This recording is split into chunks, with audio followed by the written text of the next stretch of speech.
Muito bem. Boa tarde, Alessandra. Seja bem-vinda. Muito bem. Sejam bem-vindos a mais essa aula, né, do nosso semestre. E esta semana nós vamos conversar sobre um último aspecto relacionado àquele foco das estruturas da língua portuguesa, certo? Tanto na parte falada quanto na parte escrita. E vamos tentar discutir de que maneira nós podemos, metodologicamente falando, corrigir esse problema, tá? Então, não sei se vocês já leram o material que está lá na plataforma. Na semana passada, nós conversamos um pouco sobre a ideia da aplicabilidade, né, dentro do ensino da gramática. Então, nós vimos que não adianta muito você ensinar normas e regras de maneira nua e crua, vamos dizer assim, né? De maneira inflexível, que você precisa manter um certo grau de contextualização social, né? Dentro deste ensino. E um dos grandes, vamos dizer assim, problemas e entraves para o professor de língua portuguesa são os conhecidíssimos, né, vícios de linguagem, que todos nós temos, tá certo? Então, lá no material da plataforma de vocês, tem alguns exemplos desses vícios, né? Mas basta que vocês pensem um pouquinho e vocês vão lembrar que eles são muito frequentes. Por exemplo, o eco, que é aquela repetição de palavras, né? Quando nós estamos escrevendo ou quando nós estamos falando. Então, quantas e quantas vezes vocês já estiveram presentes em alguma palestra ou já leram algum texto em que a pessoa usa a palavra que, né? Não sei o que, porque não sei o que. Então, a pessoa vai usando a palavra milhões de vezes no mesmo discurso, né? Quantas e quantas vezes a pessoa está fazendo uma palestra ou está ministrando uma aula e aí começa aquela história de ok, ok, certo, correto, correto, certo. Então, esse é um problema muito frequente na estrutura da língua portuguesa, né? Os brasileiros, eles têm, vamos dizer assim, essa mania de repetir palavras, né? Isso mesmo. É isso mesmo. Então, todos nós temos, vamos dizer assim, esses cacuetes, né? E eles aparecem muito lá na sua produção textual, quando seus alunos vão escrever, ou quando eles têm que apresentar um seminário, ou quando vão participar de um debate na sala. Então, essa semana, o material de vocês discute um pouco esses aspectos, tá? Vamos imaginar que você tenha um aluno na sua sala de aula que costuma ler muito, tá? Que gosta de literatura, que aí tem acesso aos autores, aos livros. E aí, quando ele vai escrever ou quando ele vai falar, ele então começa a utilizar aqueles vocabulários rebuscados, né? Aquelas coisas que ninguém sabe o que significam, a não ser ele. Muitas vezes até o professor desconhece aquele vocábulo. Então, esses problemas são problemas estruturais, né, da nossa língua portuguesa e que você precisa combater. Então, dentre aqueles que vocês têm lá na plataforma, no material, certo? Que será o último ponto das nossas discussões sobre esse aspecto, aí depois nós vamos passar para um próximo aspecto. Eu escolhi aqui uma amostra que eu quero que vocês observem, tá? Aí eu quero que vocês me digam qual é o problema que aparece aí nessa imagem, né, nessa folha que eu vou mostrar, tá bom? Depois eu vou fazer a pergunta que eu quero fazer. Tá dando para todo mundo ver? Não? Sim. Eu vou aumentar um pouco, tá? Eu vou aumentar e aí eu mexo depois na folha, tá? Melhorou? Sim. Tá bom assim agora? Sim ou não? Tá. Tá, todos conseguem ver, né? Então, vocês têm duas frases, né? Que são tiradas de anúncios, certo? De produtos. Depois vocês têm essa primeira chargezinha aí, essa primeira tirinha, tá? Então, eu vou dar 2 minutos para vocês observarem, para eu mostrar a próxima.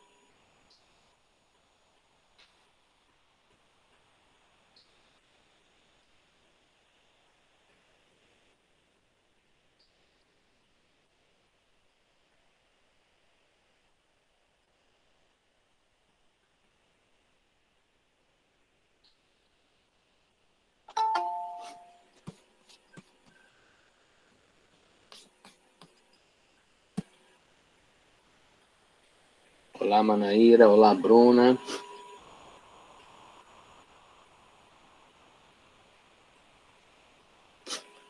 Bem, continuem observando lá, tá? Quando eu puder baixar, vocês me avisem, certo?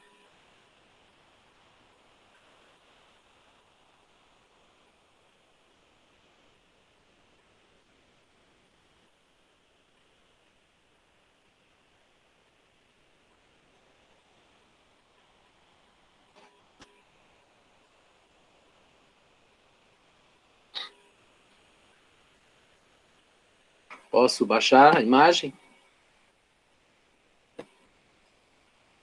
Posso? Sim. Tá. Então, a última, ó. Acho que isso vai deixar tudo bem claro para vocês. Vamos ver se eu consigo aumentar mais um pouco.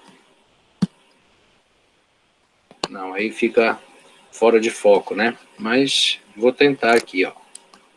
Tá dando para ver? Sim, professor. Certo. E essa história aí, né? Essa chargezinha, essa anedotazinha, ela é conhecida, né? Então, é uma musiquinha infantil, né? Que diz assim: a Dona Aranha subiu pela parede. Veio a chuva forte e a derrubou.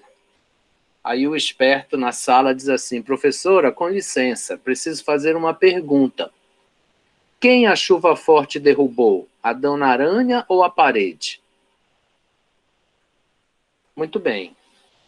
Então, diante desses exemplos que vocês estão vendo aí, né, que são, acredito, bem claros, qual é o problema que vocês veem aí nessas estruturas, nestes exemplos? Qual é o vício de linguagem que aparece aí?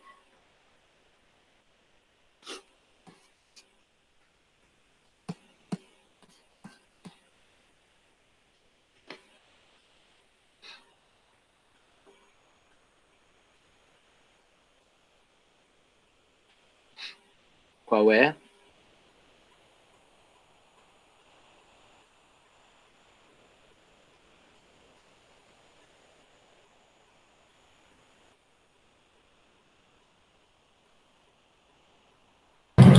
É ambiguidade, professor? Isso, exatamente. São as frases de duplo significado, né? São as frases que podem causar duplo entendimento, correto? Porque são palavras que têm polissemia, né? Então, muitas vezes, dependendo da maneira como elas são utilizadas, elas podem criar duplo significado, né? Elas podem criar estruturas ambíguas. E isso tem muito na produção textual, tem muito no discurso falado, tá? Quando os alunos falam, por quê? Porque isso é uma consequência lá do meio, né? Nós já vimos aqui, já conversamos sobre isso. Então, o aluno, ele vem com todos aqueles vícios de linguagem que ele costuma utilizar lá no meio em que ele se encontra, tá? Naquele universo onde ele faz as manifestações, onde ele produz as manifestações linguísticas, né? Onde ele produz o discurso, certo? Como lá não tem nenhuma implicação maior, né? Não tem ninguém para corrigir, nem ninguém se importa muito com isso, ele continua fazendo. E isso passa a ser um hábito, que no caso aí, como é um hábito muitas vezes nocivo, né? Acaba criando esse vício.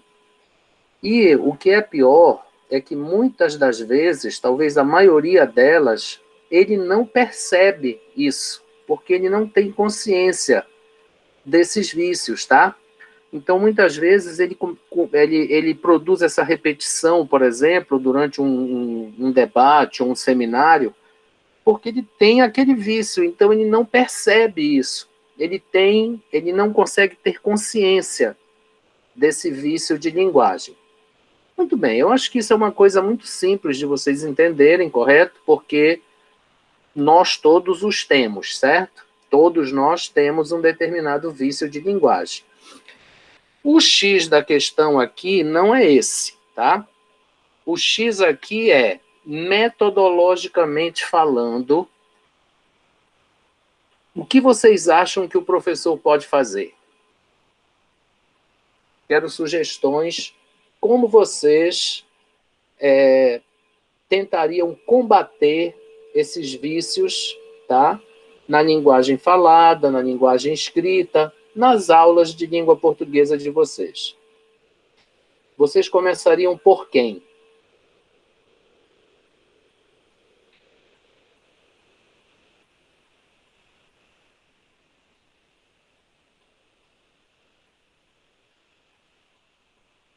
Quem quiser se manifestar, pode se manifestar.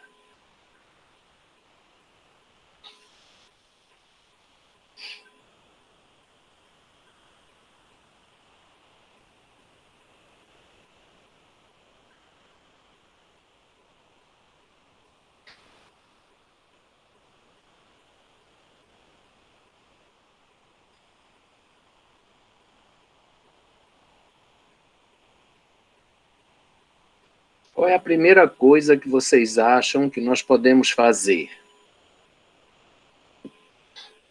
Vocês começariam esse remédio por quem?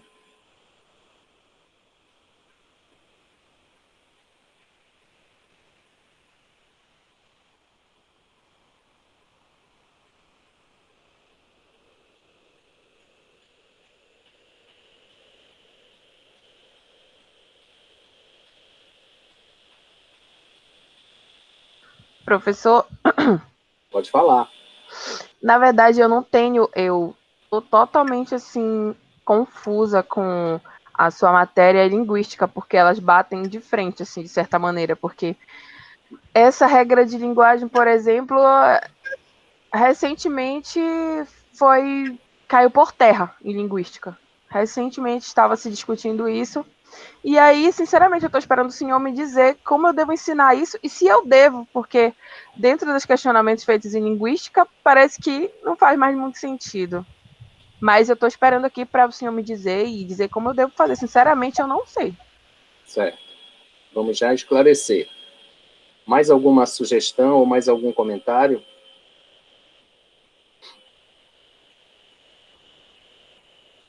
Vejam que nós estamos falando aqui daquilo que é exagero, né? E daquilo que pode causar duplo sentido, certo? Em um texto.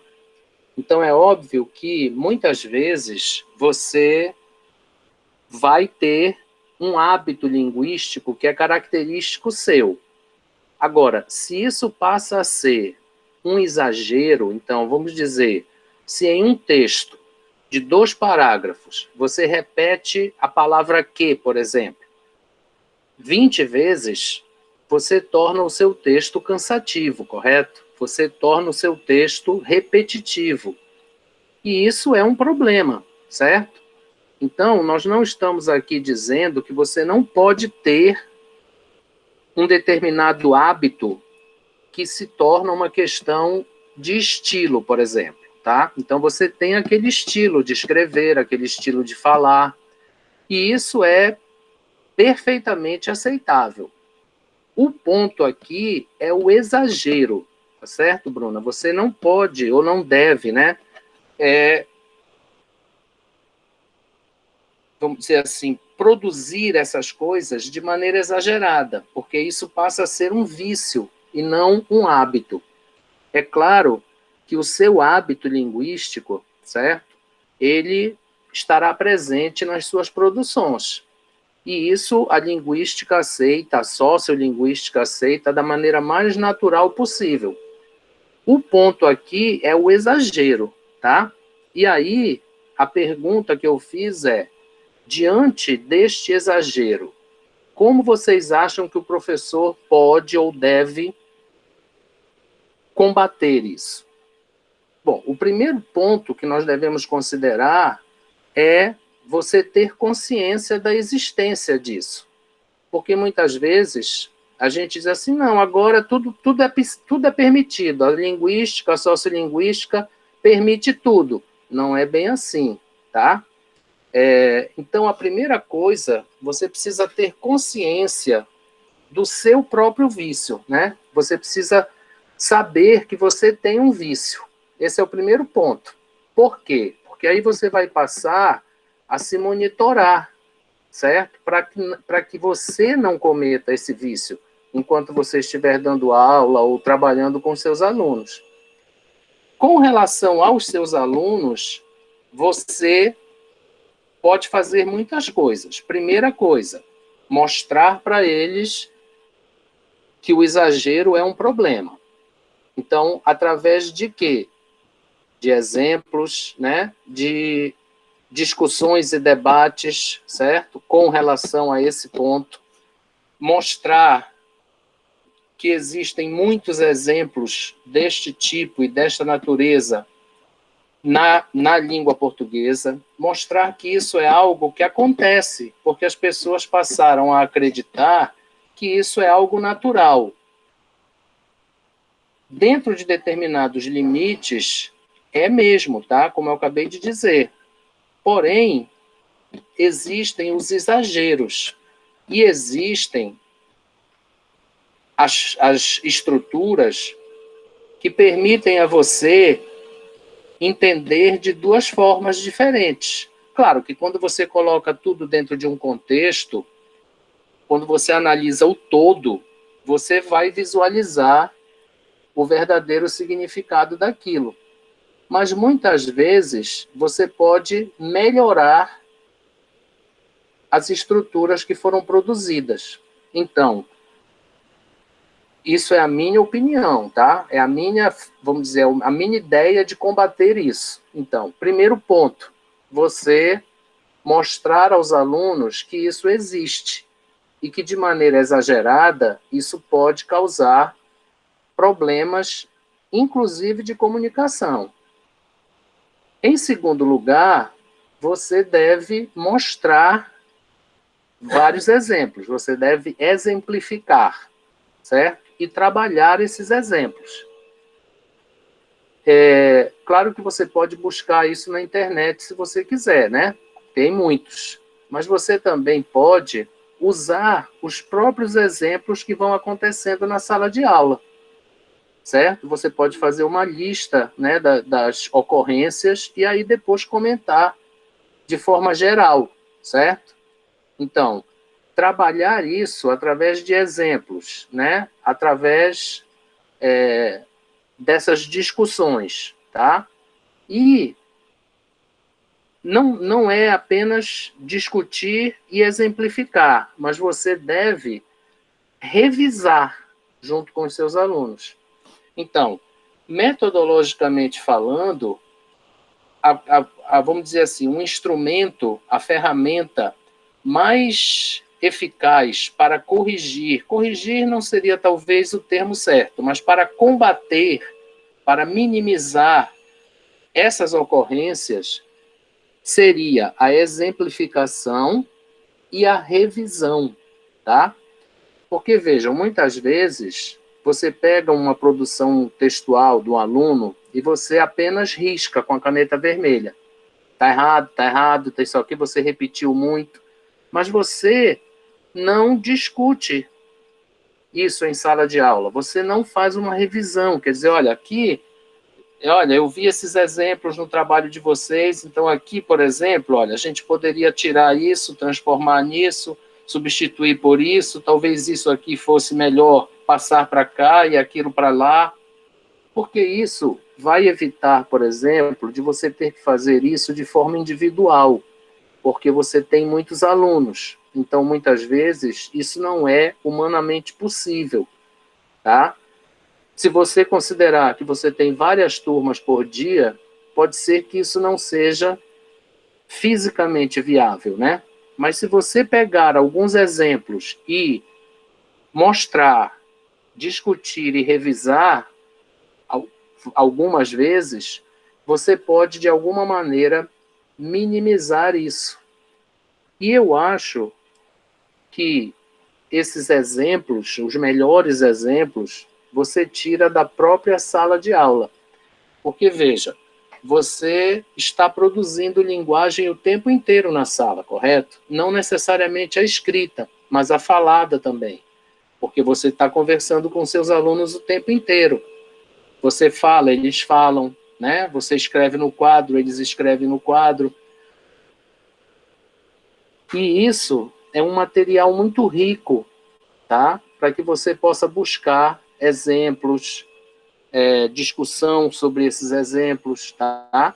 E revisão. Claro que você pode fazer outras coisas, mas, como nós já vimos aqui, não adianta apenas você mostrar, dizer, olha, isso aqui não deve acontecer. Olha, isso aqui está errado, não é muito bom isso aqui, porque traz duplo sentido, porque você fica repetindo a mesma coisa muitas vezes. Só isso não é suficiente.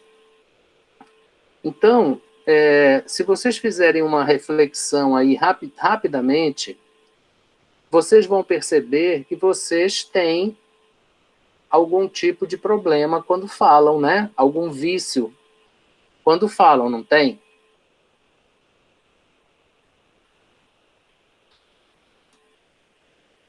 Alguém pode pensar em alguma coisa que acha que é um vício?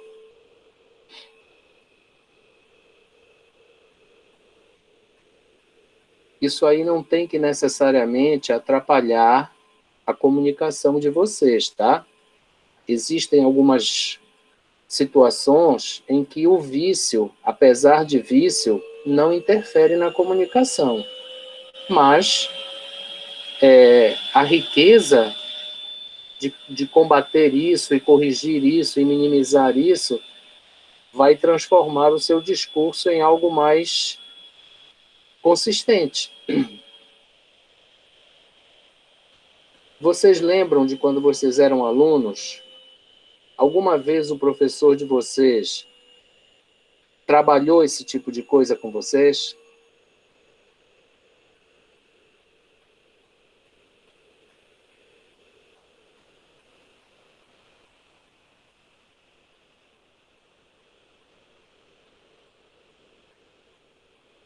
Pode falar, Bruna. Mas só eu que falo. Mas sim, eu Pois é, gostava mas desse pode assunto. falar. Até começar a estudar letras, eu gostava desse assunto. Agora eu não gosto mais. Por quê, Bruna? Por causa disso, professor, eu tô muito assim, sabe? Parece que as coisas não têm mais muita justificativa. Por exemplo, recentemente a gente estudou sobre isso, por exemplo, pleonasmo. Repetir uma palavra há tantos anos atrás, e tem que botar.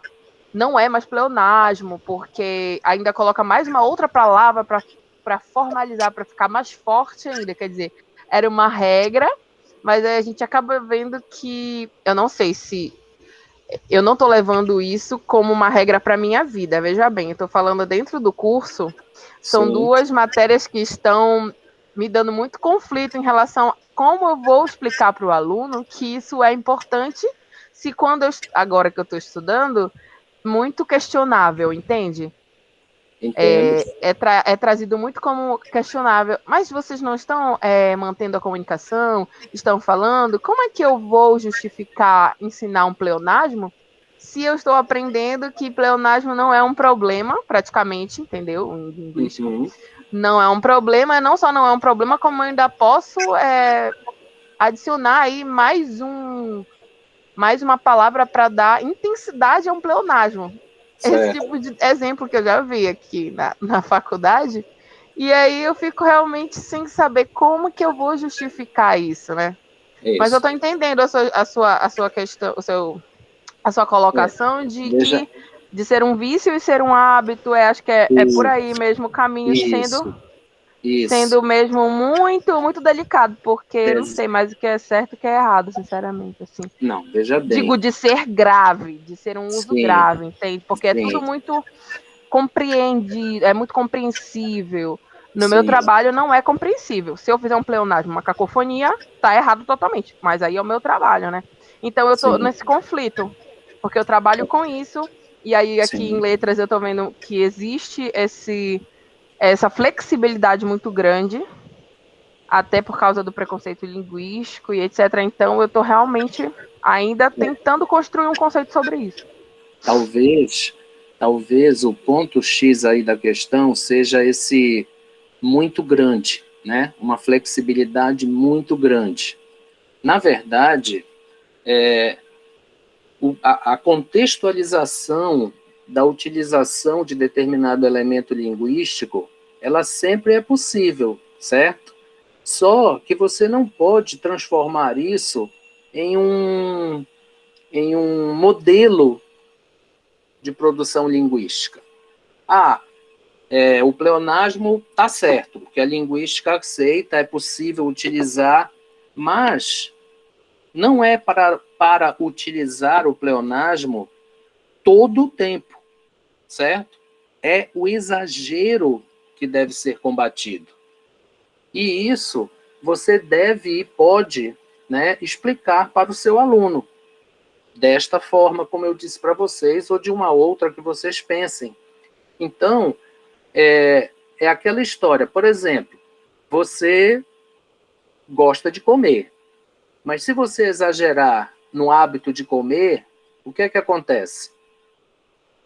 Você vai ficar acima do peso, você vai ficar obeso, e isso vai começar a lhe trazer problemas.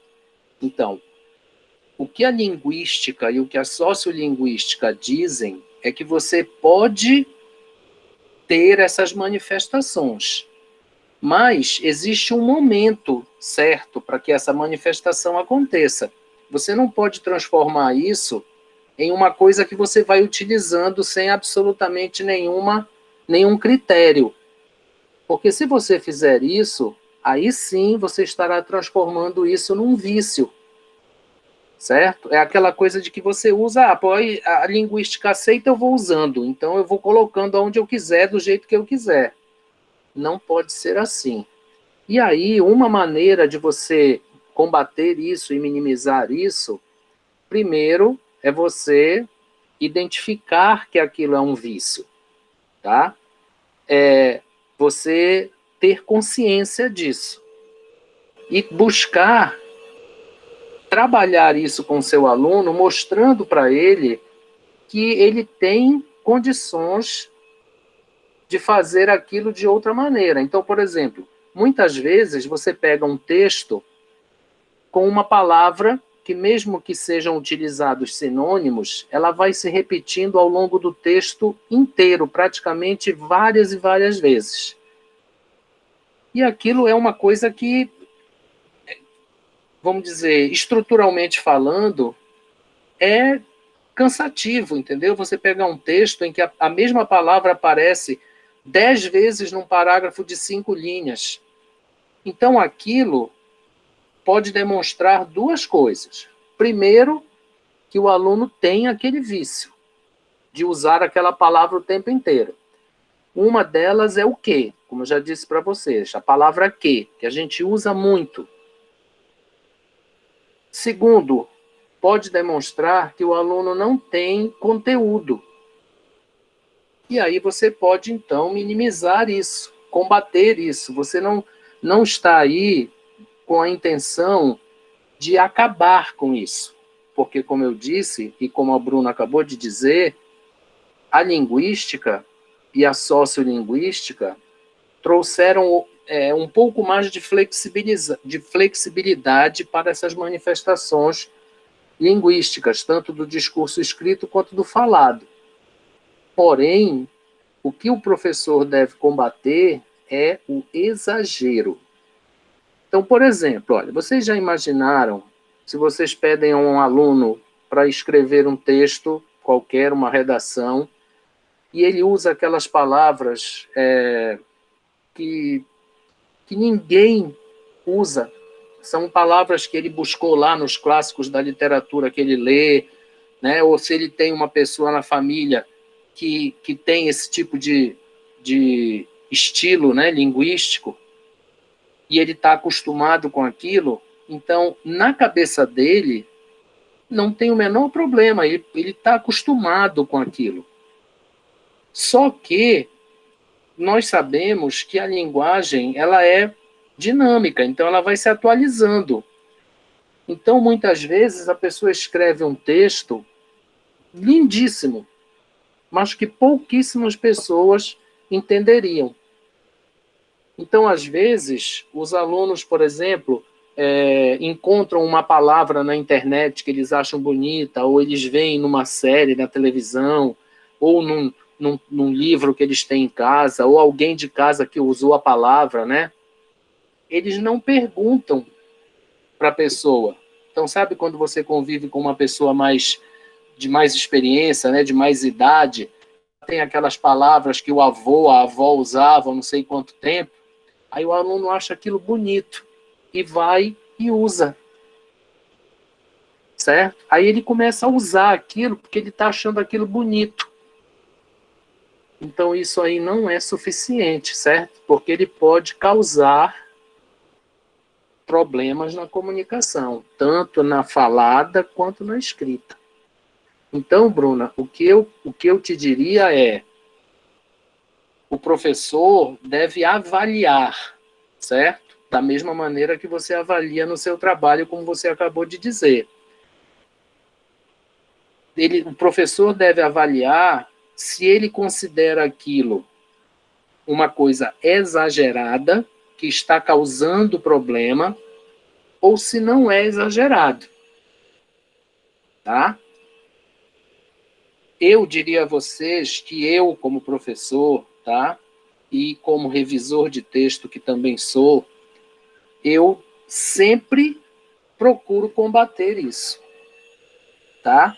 Eu sempre chamo a atenção, eu sempre mostro, eu sempre exemplifico, eu sempre readapto, porque normalmente isso é uma coisa que o aluno traz do próprio habitat, da própria vivência dele.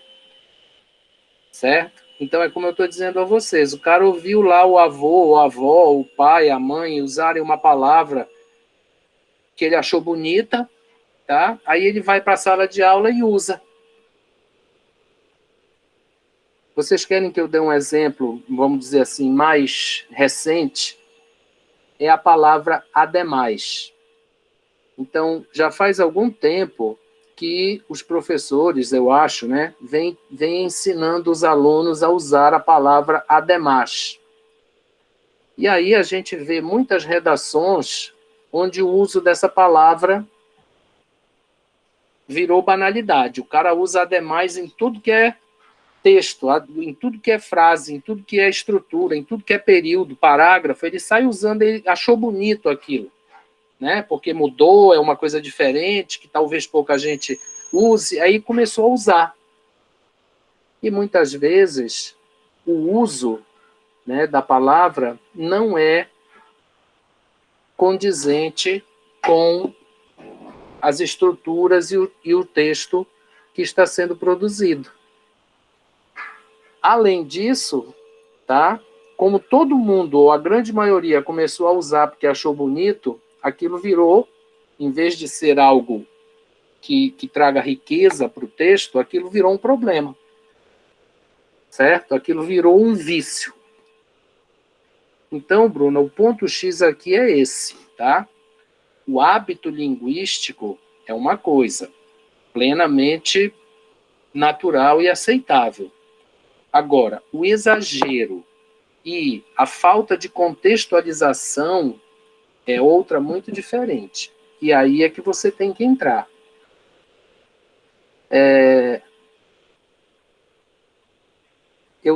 O descer para baixo, né, o sair para fora, a gente encontra isso, né, no dia a dia da língua com a maior tranquilidade, certo? E a linguística diz, olha, não, isso aí está tudo bem, não tem problema, né? Isso aí dentro da comunicação, se não estiver atrapalhando ou causando algum conflito, está tudo certo. Mas a partir da hora em que eu faço isso o tempo inteiro, sem um retrato, né? Sem uma moldura para que aquilo se encaixe, aí isso passa a ser um problema linguístico, certo? Você transforma um recurso em vício. Então foi por isso que eu disse a vocês, tá? A primeira coisa é você ter consciência disso, tá? E saber fazer essa diferença. Agora, é claro, se você é um revisor de texto, aí o cara te traz um artigo que vai ser publicado. Você, então, precisa estar muito atento a isso. O uso dos termos, né? Então, se é um artigo que vai ser publicado, você precisa ter uma linguagem um pouco mais formal, certo? Você não pode usar gírias, você não pode usar palavras coloquiais, tá? Então, uma coisa muito frequente, por exemplo, é o uso da palavra agente, né? Agente, separado. Então, às vezes, o aluno está escrevendo um TCC e aí ele entra com esse agente, né? Frequentemente. E isso não é correto em um trabalho acadêmico, né? Um trabalho de pesquisa. Você precisa ser impessoal, certo? Você não pode usar termos dessa natureza, porque isso é um termo muito informal. E aí, então, dependendo da situação, o professor precisará discutir isso com os alunos, né? Trabalhar isso com os alunos. Será que eu me fiz entender?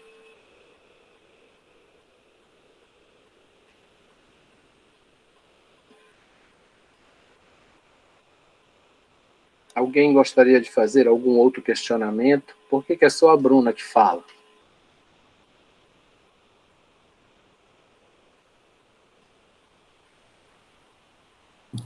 Professor, uma coisa também que me gera dúvida em relação à revisão de texto que o senhor estava falando, né? Sim. Por exemplo, eu até não sabia, mas eu descobri recentemente que disponibilizar não existe, é um neologismo ou alguma coisa assim criada, né? Sim. Então, no trabalho, as pessoas usam muito disponibilizar, ou então deletar, por exemplo, né? Você acha que isso deve ser corrigido do texto ou pode ser aceito? Bom, isso depende muito do foco do texto, tá? Isso depende muito, vamos dizer, da audiência do texto, certo? Por quê? Porque disponibilizar e deletar são palavras que foram incorporadas à língua portuguesa. Então, se você estiver diante de um contrato, por exemplo, jurídico, você deverá evitar esse tipo de termo, tá? Porque existe um jargão, certo? Específico para ser utilizado naquele documento. Se você está, por exemplo, escrevendo uma ata, né, que é um documento jurídico, você também precisa ter cuidado com isso. E aí, o que é que nós estamos dizendo? Que muitas vezes você diz para o seu aluno assim, olha, vamos escrever uma redação, está aqui o tema. Mas você não diz para ele que aquilo é um texto do tipo X, que aquele gênero textual que ele vai produzir é um gênero mais informal, então que, portanto, ele poderá utilizar determinadas coisas que estão sendo aceitas na língua portuguesa, mas se for um documento, um texto mais formal, ele terá que evitar isso. Então, me parece que o mais correto aí, né, o mais possível aí, é você trabalhar com a exemplificação tirada do próprio material de sala de aula. Tanto faz seu, como dos seus alunos, né? Ou dos textos produzidos, tá?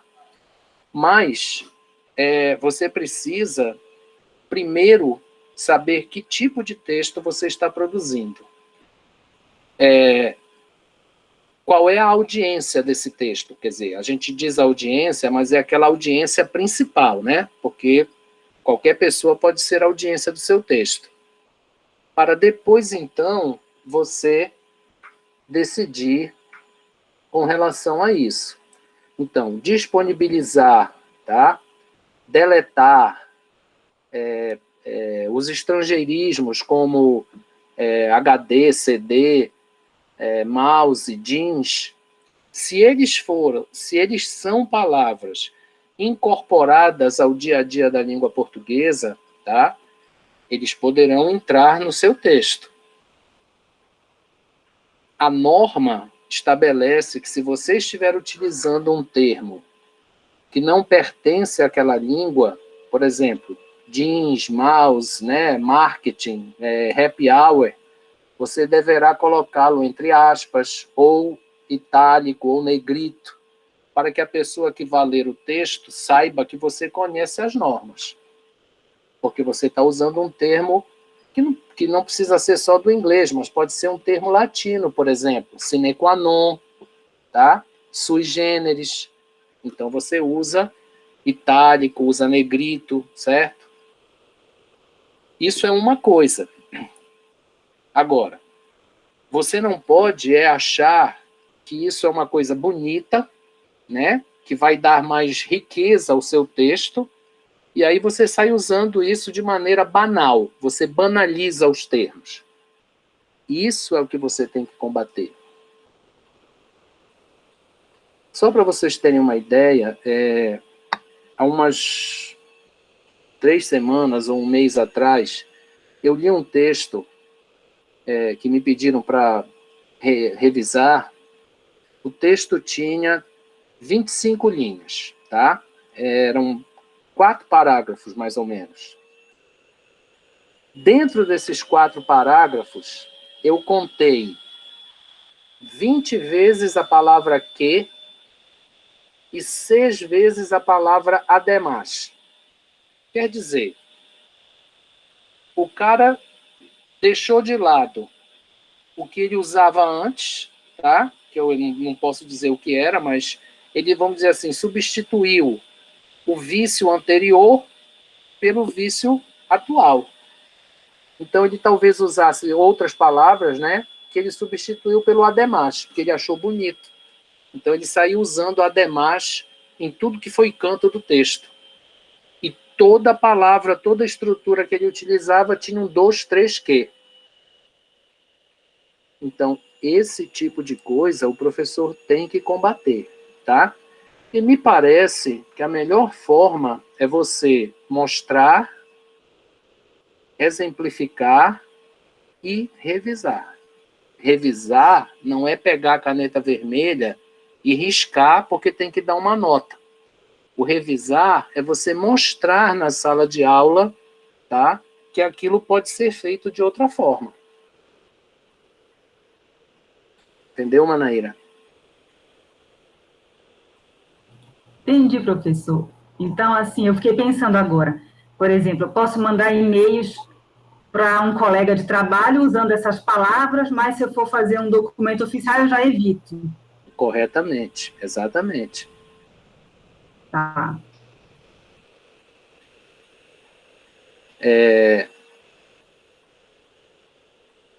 Nós temos determinados textos, né, comerciais, corporativos, que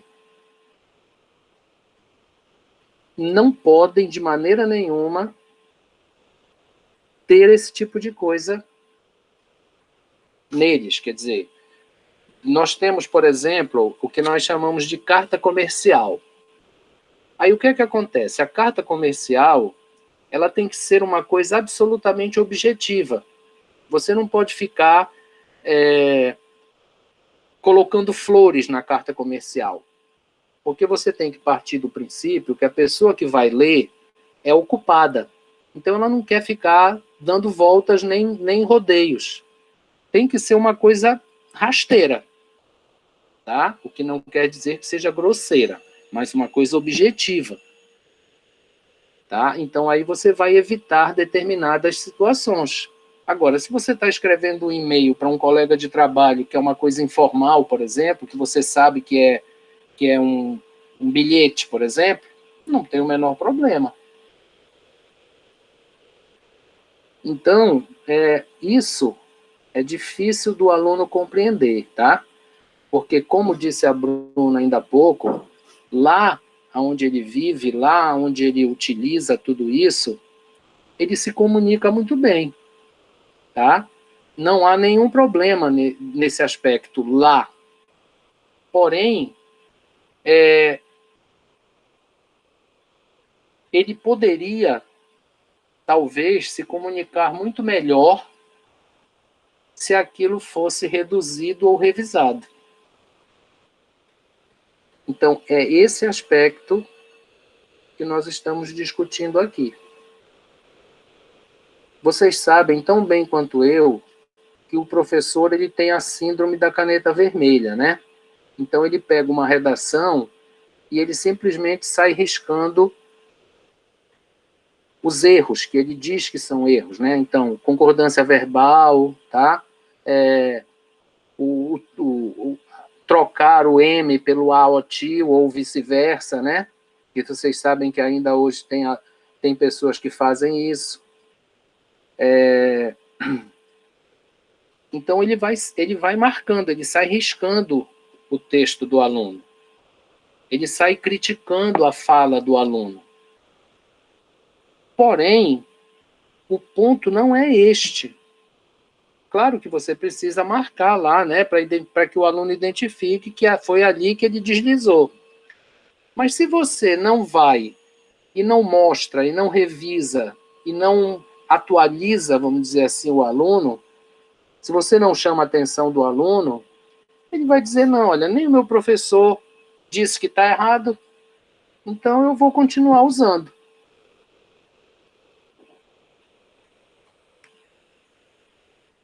Então, nós precisamos ter um medidor, tá? Então, a gente precisa medir se aquilo é algo exagerado ou se está fora de contexto, fora de prumo, certo? Ou se está sendo usado de maneira inapropriada. E tudo, tá, gente? Tudo, Bruna, está dentro dessa contextualização. Como nós já vimos na semana passada e nas semanas anteriores, não adianta você trabalhar regras fora da aplicabilidade delas. Vocês já imaginaram, por exemplo, se alguém produz um contrato de aluguel, um contrato comercial qualquer, aí você pega aquele contrato, leva para um advogado, aí o advogado começa a te dizer, olha, isso aqui está parecendo tal coisa, isso aqui está escrito assim, mas está esquisito. Olha, isso aqui está dando duas possibilidades. Aí você diz assim, pô, o cara está querendo me enganar, né? A pessoa que redigiu o contrato está querendo me pegar. Tá cheio de armadilha esse contrato. Então, é esse tipo de coisa que nós precisamos discutir com os nossos alunos, tá?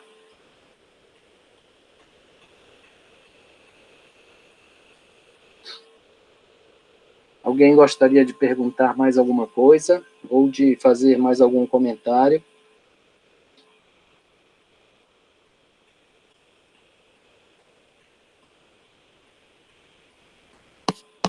Bem, eu vou só reiterar, né, que esta semana a atividade de vocês não tem pontuação, correto? Portanto, vocês já sabem como funciona, tá? Então, a atividade está lá, o material está lá para vocês trabalharem, estudarem, mas a atividade não é pontuada. E aí, este material e esta semana, a gente, de certa forma, completou essa visão da estrutura da língua, tá? E nós vamos, então, a partir da próxima semana, passar a um outro aspecto, certo? Nós vamos caminhando devagar até chegar às BNCCs e ao trabalho com projetos, tá?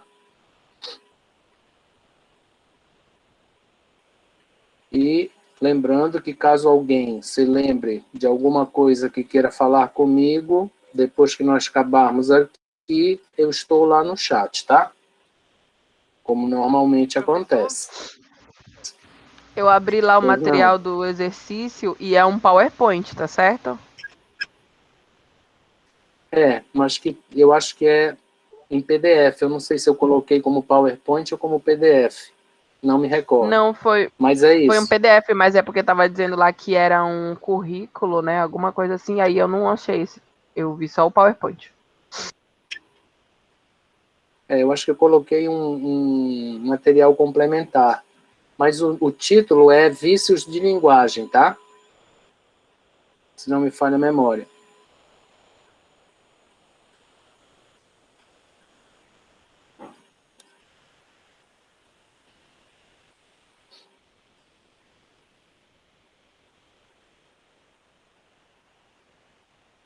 Bom, só lembrando a vocês que tão logo a gente finalize aqui, eu vou converter o vídeo e disponibilizar lá na plataforma para vocês assistirem de novo se quiserem, tá?